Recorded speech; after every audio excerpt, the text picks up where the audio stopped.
संसद का आज से शुरू हुआ है बजट सत्र फिर एक बार विवादों से शुरू हो गया और ये विवाद जुड़ गया उन दो महिलाओं से जो विवादों से हमेशा ही दूर रहती हैं।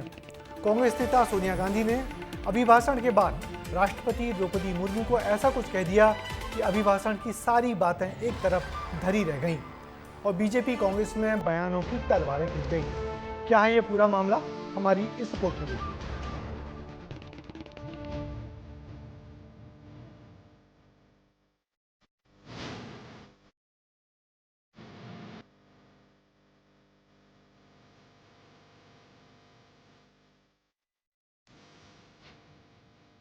संसद का बजट सत्र शुरू हुआ। राष्ट्रपति ने अभिभाषण दिया लेकिन विपक्ष को रास नहीं आया।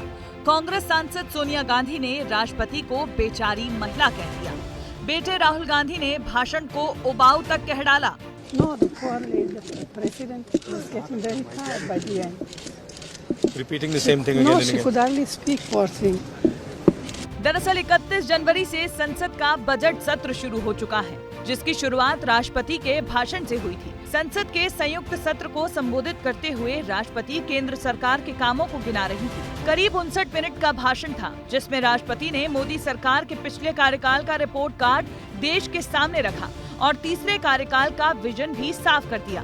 लेकिन विपक्षी नेताओं को राष्ट्रपति का भाषण कहें या फिर मोदी सरकार का रिपोर्ट कार्ड पसंद नहीं आया और कटघरे में राष्ट्रपति को ही रख दिया। सोनिया गांधी और राहुल गांधी के अलावा पूर्णिया से सांसद पप्पू यादव ने राष्ट्रपति के भाषण पर विवादित टिप्पणी तक दे डाली। मैं देखिए, बेचारी का तो कोई दोष नहीं, राष्ट्रपति हैं, वो तो स्टाम्प है और किसी का लव लेटर पढ़ना है उनको। ऐसा पहली बार नहीं है जब राष्ट्रपति पर विपक्ष की टिप्पणी का विरोध हो रहा है।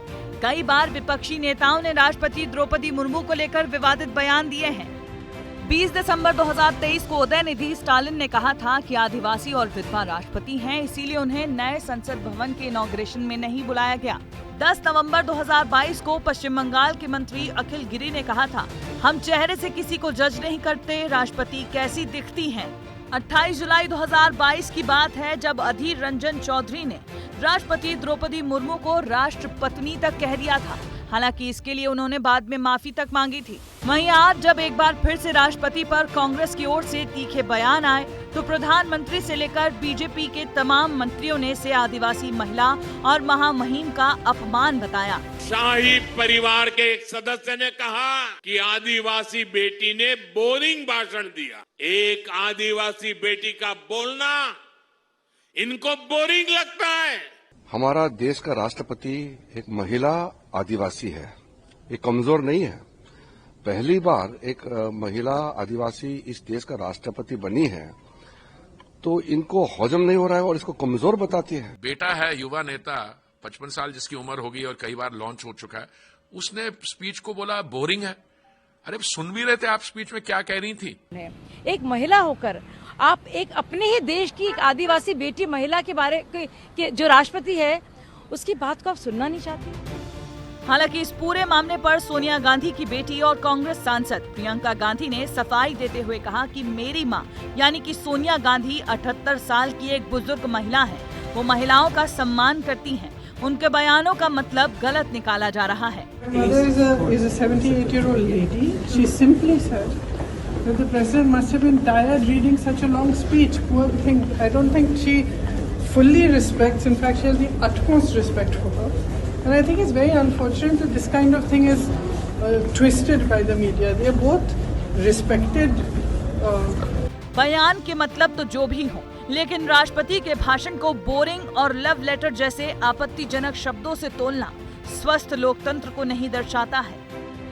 यह पहली मर्तबा नहीं है जब राष्ट्रपति द्रौपदी मुर्मू के लिए विपक्षी दलों की तरफ से इस कदर कैजुअल और कंट्रोवर्शियल स्टेटमेंट दिए गए हों। इसके पहले भी समय दर समय इस तरह के बयानबाजियां होती रही हैं। इस बार जब राहुल गांधी और सोनिया गांधी के बयान चर्चा में आए हैं तब भारतीय जनता पार्टी इस पे लगातार मुखर होकर विरोध कर रही है और माफी मांगने की बात कर रही है।